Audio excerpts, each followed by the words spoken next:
محمد رسول الله. پس د اثبات د صدق رسول الله نه اوصاف د رسول الله ذکر کې او د صحابه ذکر کې لس صفات دي. محمد صلی الله علیه وسلم لګل شوی رسول الله دی. دا د کلمې یو مهم جز دی. والذین معه او هغه چې د سره مرګري دي په ایمان کې. معیت هغه مرګرتیا د په ایمان کې تر مرګ پورې مراد نه صحابه دي. او یا معیت تابعداري ده د هغه د لارې او د دین. دا ټول مؤمنان په دې کې داخل دي بیا تر قیامت پورې. د دوی دا صفت دی چې څوک د پیغمبر سره په ژوند کې مرګري شوي تر مرګه د هغه سره مرګرتیا کړې ده هغه صحابه کرام دي. ځکه صحابه چاته وایي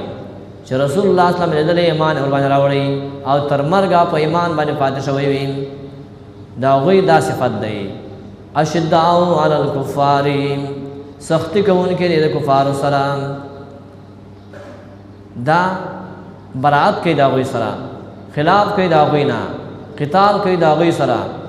سختی په میدان د جنگ کې او د قتال کې اختیارول دا د ایمان رکن دی جز دی چې د په کافر باندې ورغنه سيږي. فضربوا منهم كل بنان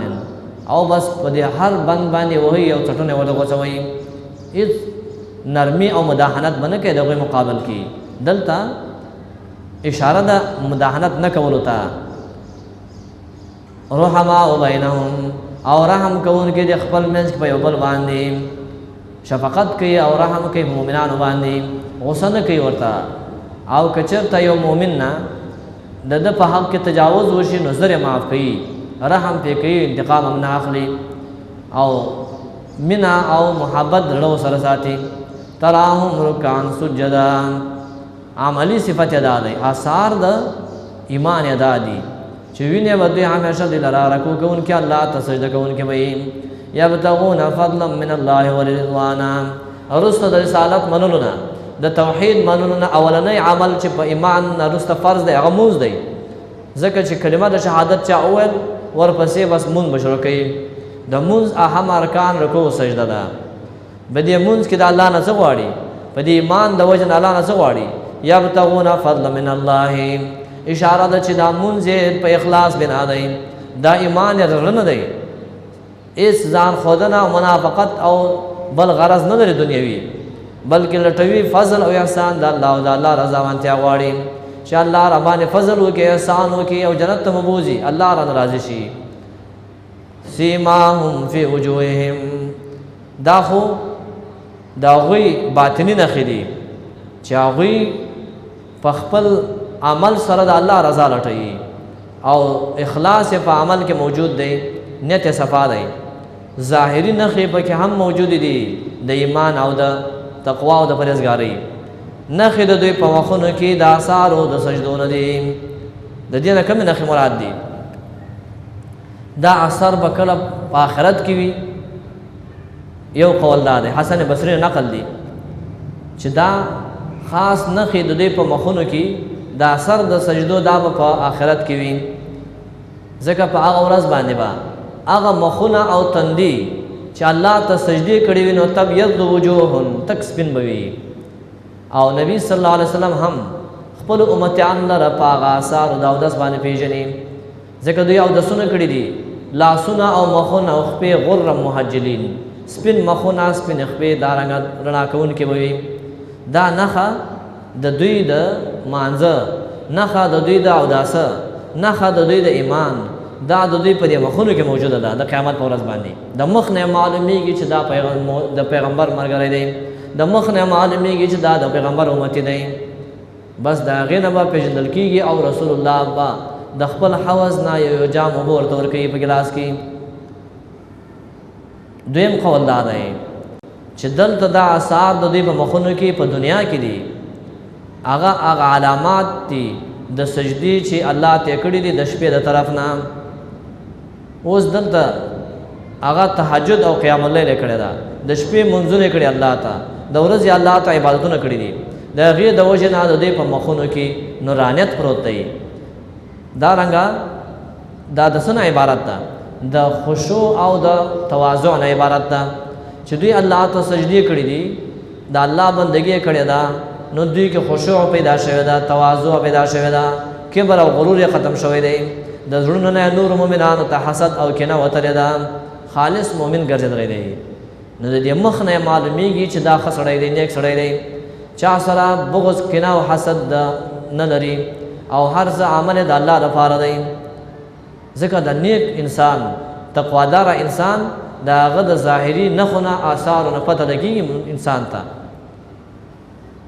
او دارنګه هغه زیړوالی د مخونو دی د زحاک نه نقل دی. ځکه چې دوی دنیا کې د عیش و عشرت پسې ډېر نه دي ګرځېدلي چې ځانونه یې ډېر مضبوط کړي او چاق کړي دي، بلکې هغوی نښه دا د معلومېږي ده چې هغوی د دنیا نه زاهد او داسې بې رغبته دي او د هغې د وجې نه په مخونو کې زیړوالی موجود دی، نورانیت موجود دی. دارنګه زحاک نه نقل دی چې نورانیت دی د دوی په مخ کې. دا هغه نښې نه دی مراد چې هغه تور داغونه په تندي کې د بعض انسانانو جوړ شوي. ځکه دا خو د ریاکارۍ او د ځان ښودنې نښه ده چې یو انسان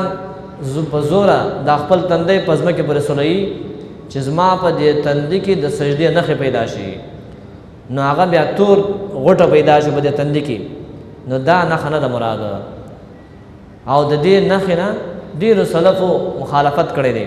چې دا نښه نه ده مراد. ځکه دلته دا یو باطني او نورانی او روحاني نښې مراد دي. هغه نورانیت مراد دی او خشوع او خضوع مراد ده. ځکه چې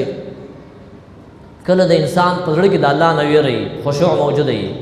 نو د هغې آثار په اندامونو ښکاري، هغې ته بیا خضوع وایي. او د هغې آثار په ژبه ښکاري، هغې ته تضرع وایي. په ژبه هم الله تضارع کوي، اندامونو کې هم عاجزي او خضوع موجوده ده او په زړه کې هم د الله نه ویره موجوده ده. دې ته ویل کېږي آثار فی وجوههم.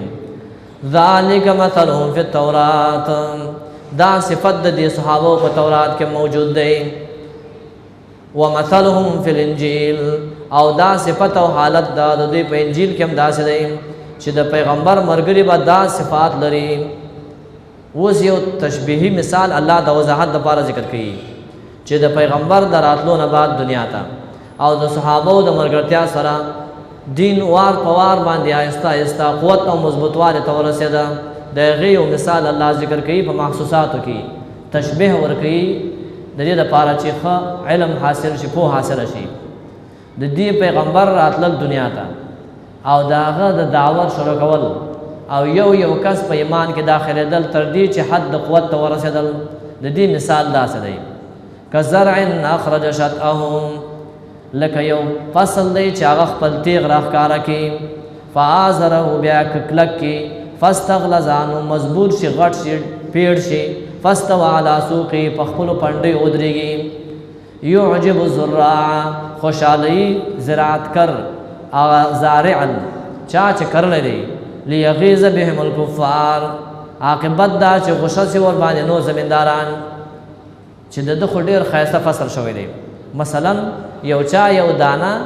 د غنمو یا د وربشو یا د بله دانه ځمکې ته اچولې ده، دا چې کله ځمکه اوبه وخوري بیا نو دا یو وړوکی تیغ راوباسي، دا دانه وچوي راشنه شي، بیا چې کله راوچته شي لږ شانتي نو دا پنډۍ غوندې لرګی وکړي،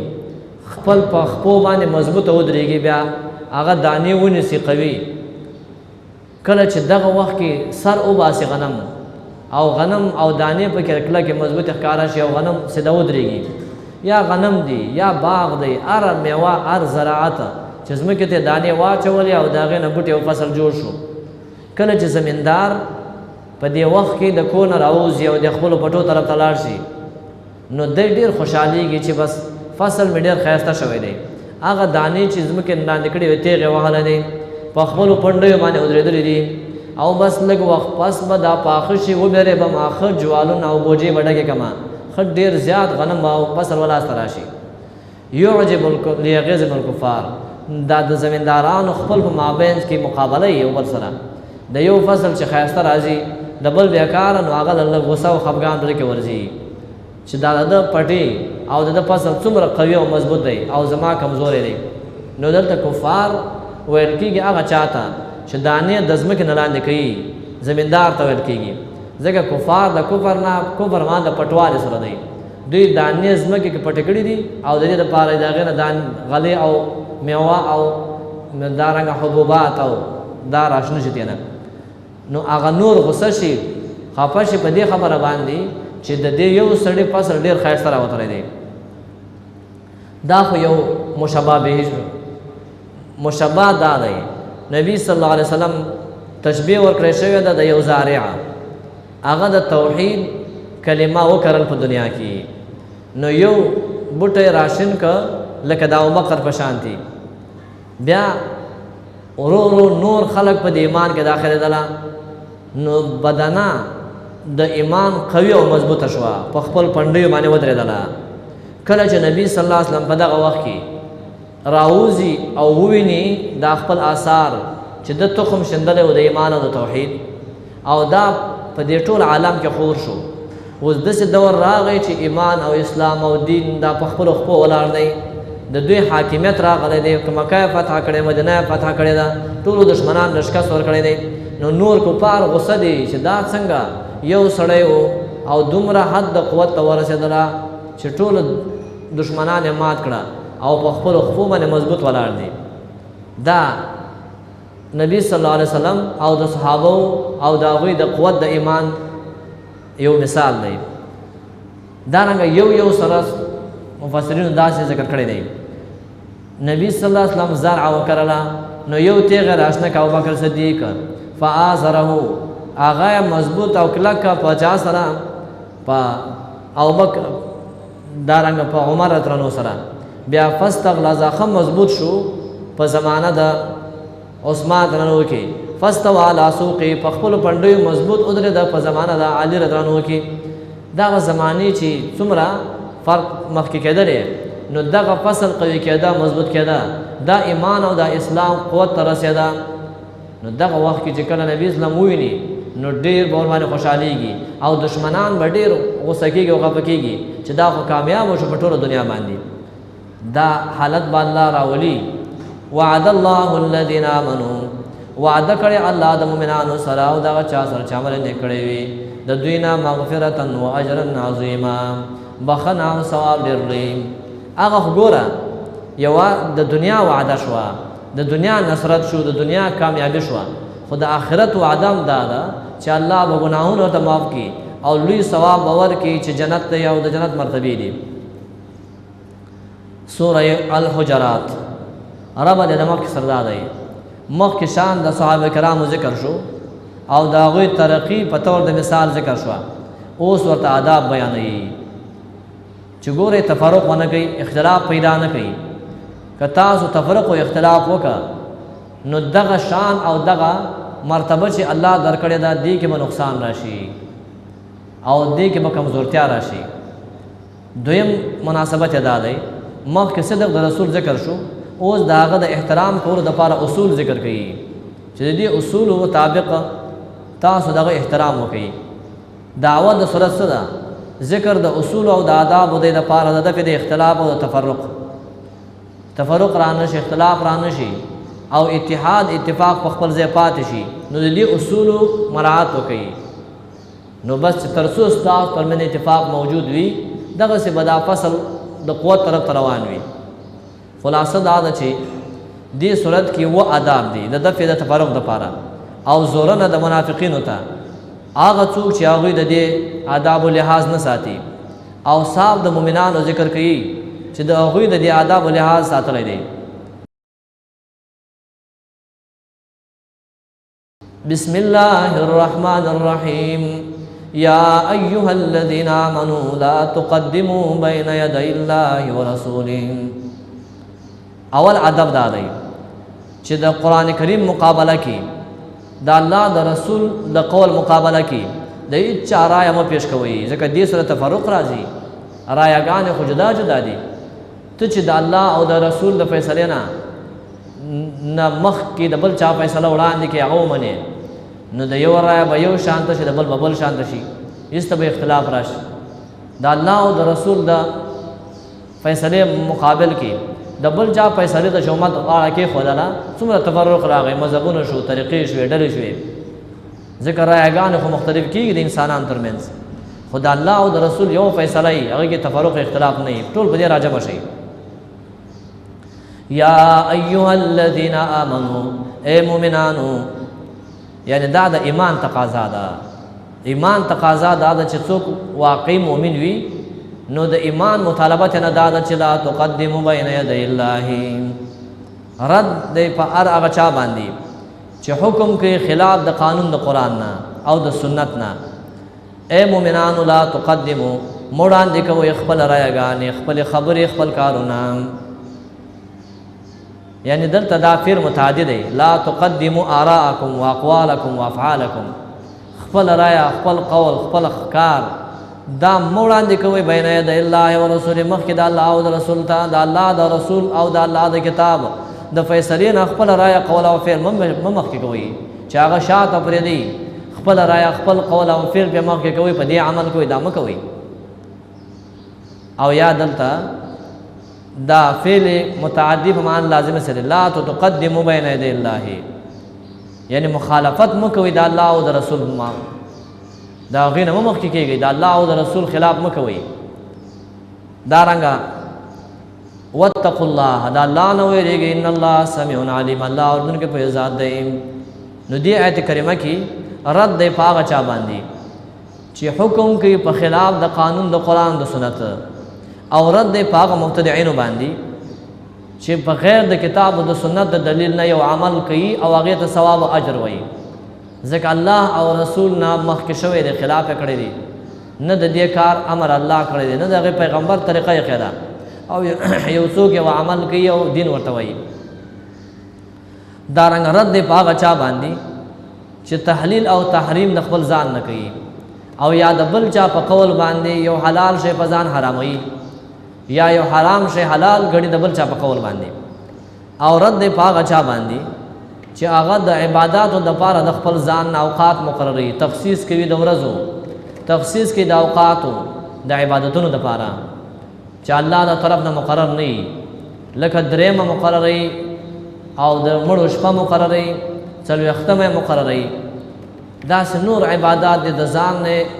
ورته شپه خاص کړي وي د جمعې شپه خاص کړي وي یا پنځلسمه د شعبان خاص کړي شب برات چې ورته وایي یا دولسمه د ربیع الاول خاص کړي وي میلاد ورته وایي دلته عبادت مقرر کی د ځان نه د الله د طرف نه مقرر دا د الله او د رسول د فیصلې نه مخکې کېدل دي الله او رسول د دې حکم نه دی کړی په خپل رای قول او فعل یا د یو چا په تقلید باندې یو خبره په ځان باندې لازم وګرځي دا مکوي دا سبب د پاره د تفرق او د اختلاف دی په دې سره واستاسو هغه اتحاد او یووالی د ایمان په برکت تاسو کې راغلی هغه به محو شي ان الله سميع عليم دا صفت په صحابه کرامو کې موجود وو ځکه دا وی ترمن تفرق نو اختلاف نو ټول په یو کلمه د توحید او د ایمان باندې راجم وو په مسائل د دین کې او د عقیده کې او د اعمالو کې د وګمنس کې یووالی وو یا ایها الذين امنوا لا ترفعوا اصواتكم فوق صوت النبي دویم ادب دادای چې تاسو د شارع توهین مکوئ احکام شرعیه سپک مګنئ او داوی احترام کوئ یعنی د سنت رعایت کوئ په صفت او دارنګ په کیفیت دواړو کې دا غي خلاف مکوئ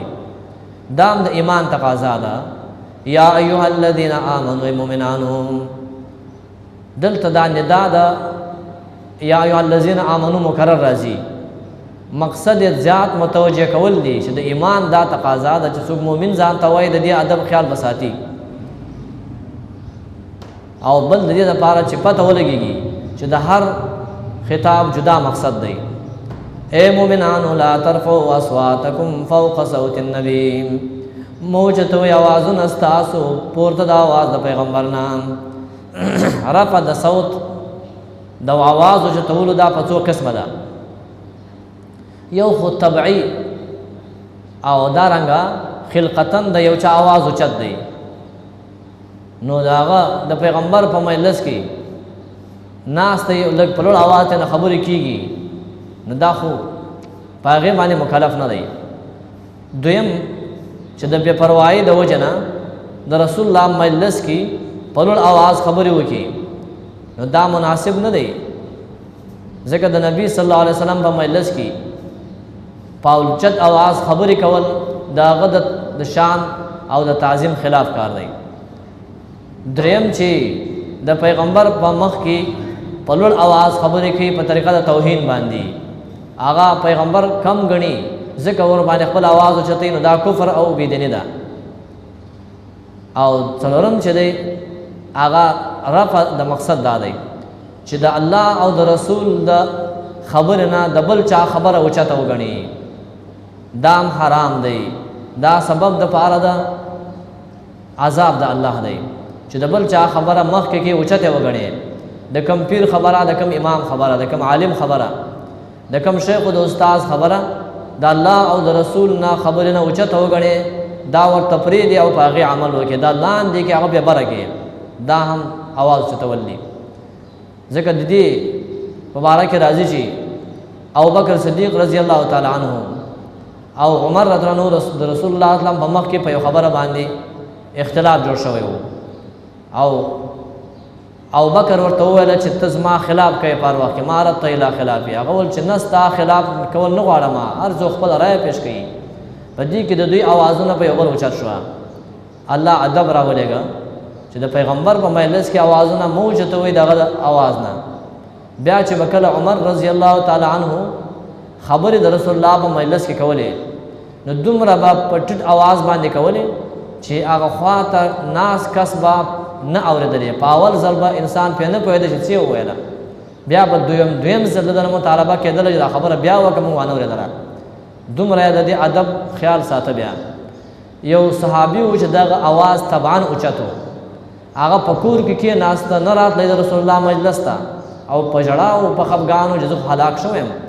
زما आवाज الله اوچت کړی دی، زه د پیغمبر په مخ په لوړ आवाज خبرې کوم، الله وایي چې आवाज مو اوچتوي. دا د صحابه کرامو ایمانو. اے مومنانو لا ترفعوا اصواتکم، موجتوي आवाजونه استاسو پورته د आवाज د پیغمبرنا،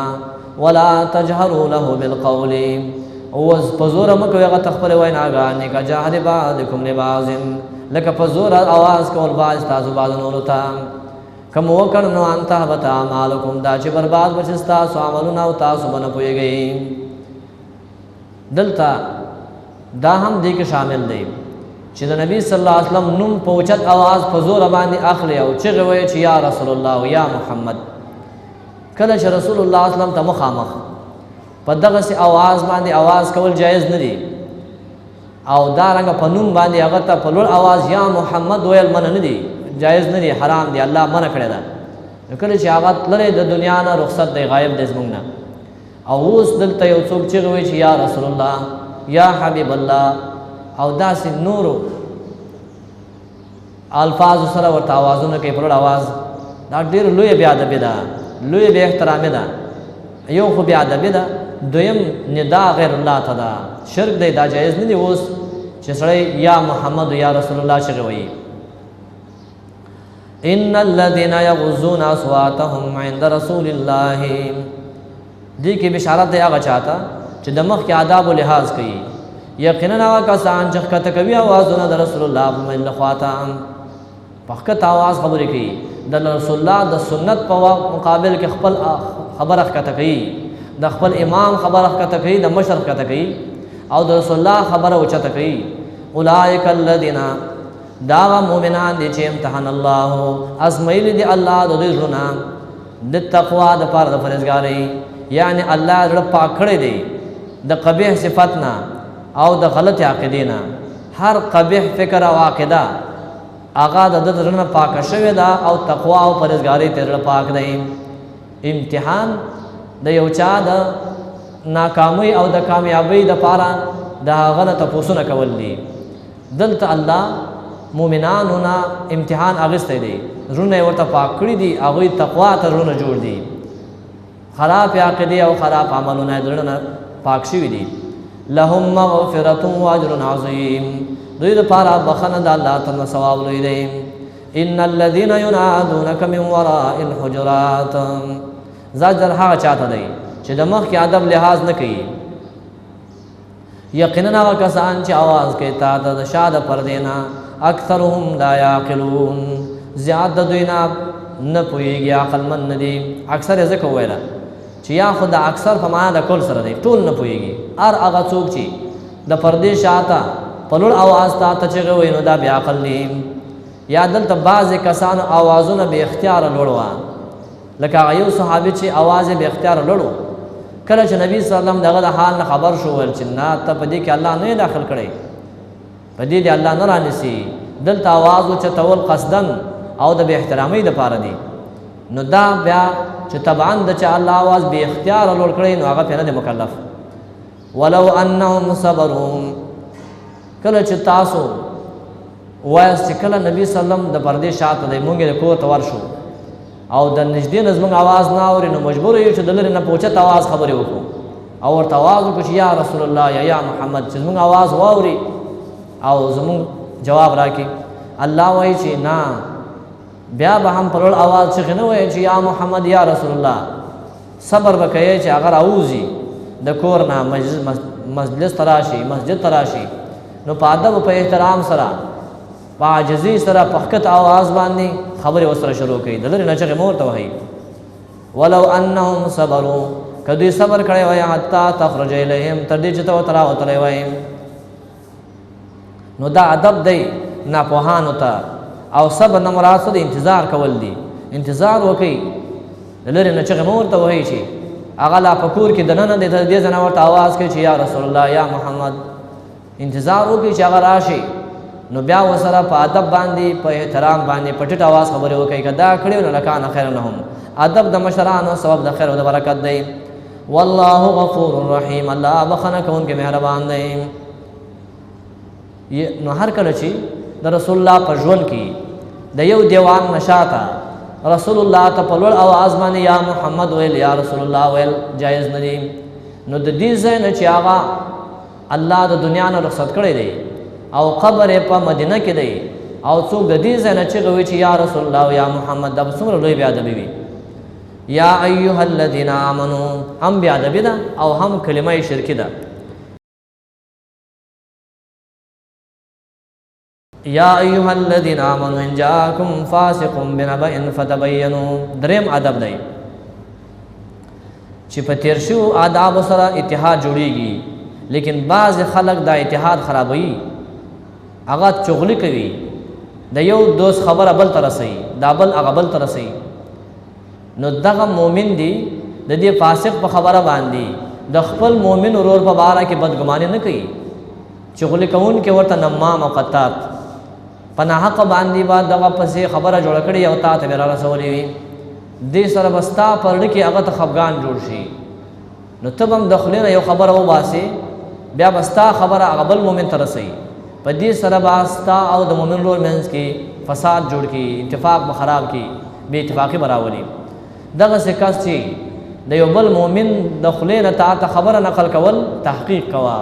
چې په رښتیا دا خبره هغه کړې که نه ده کړې که دا چغلي کوونکی دی زما او د هغه ترمنځ فساد او نقصان او دارنګه اختلاف جوړول غواړي نو چې کله تحقیق وکړي پته به ولګېږي اتفاق ستاسو به خراب نه شي په یو کلمه به راجمع یي هر ځای کې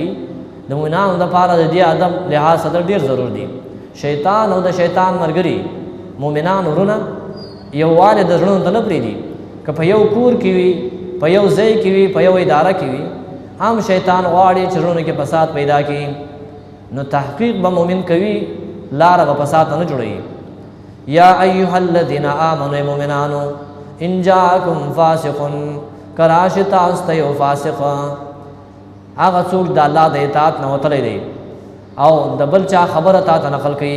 دلته فاسق څوک دی چغلي کوونکی ځکه رسول الله صلی الله علیه وسلم وایي لا يدخل الجنة قطات هغه څوک چې خبرې نقل کوي د یو نه بل ته په نیت د فساد باندې هغه جنت نه داخلېږي نو معنا دا چې دا فاسق دی نافرمان دی وتلی د الله د اطاعت نه دی نو تاسو څه کوئ فتبینوا د هغې خبرې تحقیق کوئ چې د هغې صدق او کذب ځان ته معلوم کوي ولی د دې صدق او کې معلوم کې ان تصيبوا قوما اسنه چې ورسیږي تاسو تکلیف یو قوم ته بجهالتن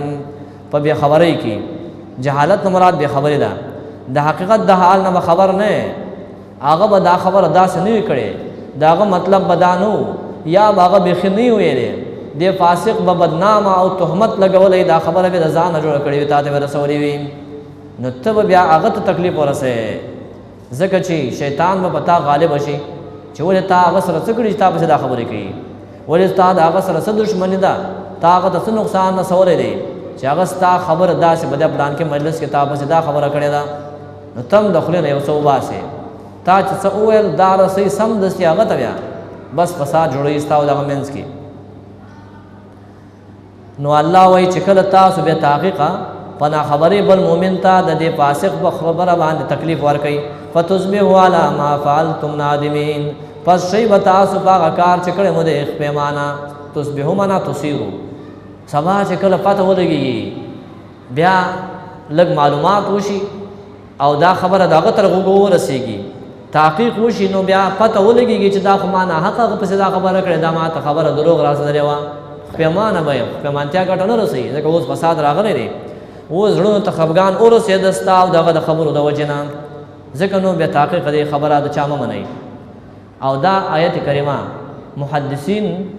دلیل راوړي د اثبات د جرح دروات د پاره کله چې یو څوک د پیغمبر د خلینا قول نقل کوي نو د دې قائل په باره کې تحقیق وکړي چې دا صادق دی کنه دی دا امین دی کنه دی دا عادل دی کنه دی ضبط اشتا او کنه شتا شرائط د روایت د کې موجود دی او کنه دی د هر چا خبره چې د خلینا وباس وی قال رسول الله بس سم دستی وسره منئ د رسول الله د خبرو مبارکه تحقیق کوي دا غچا د خلینا را اخلي چې هغه پرشتیا او په صدق باندې په عدل باندې په امانت باندې ته خبره رسي نو دا د دې وجنه علماء او محدثینو په ډیرو درواتو باندې جرح کړی دا او دا دلیل پیش کړی دی چې د دې اجازه مونږ ته الله کړی دی چې هر خبره تحقیق وکوي بیا پس د تحقیق نه به منئ چې د کوم قائل نه د نقل کوي خاص کر د رسول الله د احادیث مبارکي چې څوک د ترسي نو ډیر تحقیق کوي ځکه ډیر د روایتونو منسوب رسول الله صلی الله علیه وسلم ته هغه دروغ دی پر رسول الله صلی الله علیه وسلم باندې نسبت رسول الله ته په صدق سره نه دی په نسبت کې رسول الله ته ضعف او کمزورتیا راغلی ده نو بیا درجات متفاوت دي بعضی په حد دروغ کې دي چې هغه ته موضوع روایت وایي او بعضی په حد ضعف او د کمزورتیا کې دي په سند کې داسې راویان راغلي دي چې د هغوی وجود سبب د ضعف د روایت ګرځېدلی دی قابل د حجت بیان نه دی واعلموا ان فيكم رسول الله دې کې اشاره د طریقې د تحقیق د خبرو د فاسق ته او تحذير د فاسق د دروغ خبرو ویلو نه یعنی خبر د فاسق په ژوند رسول الله صلی الله علیه وسلم کې باغت پیش کیږي بیا او چې کله رسول الله صلی الله علیه وسلم دنیا رخصت شوی دی بیا د ارچا خبره د غیر صدق او کذب هغه معلومیږي په سنت د رسول صلی الله علیه وسلم باندې بیا چې کله تاسو رجوع کوئ د الله کتاب ته د الله رسول ته نو بیا د ارچا د خبره حق او باطل صدق او کذب د معلومیږي د چا دروغ او باطل خبر بیا نه منئ واعلموا فوی شیخن وکی جان فیکم رسول الله تاسو کې رسول د الله موجود دی په وخت د ژوند دغه کې رسول الله موجود دی د ذات او د صفت په لحاظ سره وکړه چې رسول الله دنیا نور سره شوی دی نو رسالت د رسول د الله موجود دی پیغام موجود دی حدیث موجود دی دا د دې دلیل نه دی چې رسول الله حاضر ناظر دی په زمانہ کې شتا نه رسالت خو شته دی کنه احادیث شته دین موجود دی لو یطیعکم فی کثیر من الامر لعنتم کئی طاعت وکړي تاسو په ډیرو د کارونو تاسو کې تاسو په تکلیف کې پریوځئ ځکه تاسو د دې اوامر په باره کې د هغې په ښه او بد باندې خپله نه پوهېږئ پیغمبر به ستاسو خبرې د الله د دین مبارک نه مني تاسو به دغه اطاعت کوئ ستاسو خبرې منل د الله د رسول د خبرو مقابل کې دا تکلیف جوړوي تاسو دپاره ولكن الله حبب الیکم الایمان لیکن الله خاصه کړی تاسو دپاره ایمان هغه محبوب او خوښ ګرځولی دی چې ایمان د الله په رسول باندې او د الله په ذات باندې دا راوړئ وزینه فی قلوبکم او ډول کړی دی ستاسو په زړونو کې تاسو باید ایمان ته ښایسته وئ هغې سره محبت ولرئ وکره الیکم الکفر والفسوق والعصیان او بد یې ښکاره کړی دی تاسو دپاره کفر کول انکار د الله د رسول د اطاعت نه او فسق کول ګناه کبیره او عصیان هغه صغیره ګناه ته ویل کېږي د دې درېوانو فرق دا دی